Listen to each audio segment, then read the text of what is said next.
It takes an abuser a moment to inflict trauma on a child, and it takes that child a lifetime to heal from that experience. Tom Travers operates a support group for child sex abuse victims called Williams Place. He knows firsthand how traumatizing it can be. He too is a survivor. And they build trust. My grooming began after church. In the mid-1970s, Tom was a 9-year-old altar boy at Nativity Parish in Orchard Park when he said one of the priests took interest in him, even letting him drink wine. Give me the attention I needed as a child, and I loved him like a grandfather. Friendship soon turned to sexual acts and progressed to the point where Travers says he was raped. And so why is it so hard for us to come to terms with this?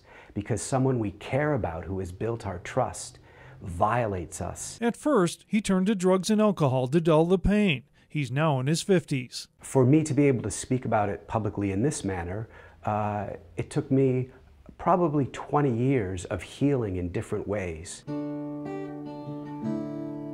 Music, yoga, and helping others are now part of his healing process. It damages our nervous system, it rewires our brain, and it takes us time as adults to unravel that, to get back to the core of what has happened to us. He is now one of those strongly advocating for passage of the Child Victims Act to extend the time for victims to take legal action against their abuser. 85 to 90% of kids, I want to say, know the perpetrator of the abuse. Tom Travers' story is not unique, according to social worker Cassandra Merrill. Most kids don't disclose right after the abuse, and often it takes many years, if at all. Cannot believe the stories I've heard. I used to think my abuse was extreme, but it's not, and the trauma has the same effects. And groups like New York Loves Kids are now part of a massive mail-in campaign using postcards like these to try and convince the state Senate to pass the Child Victims Act. In Buffalo, Ed Riley, 7 Eyewitness News.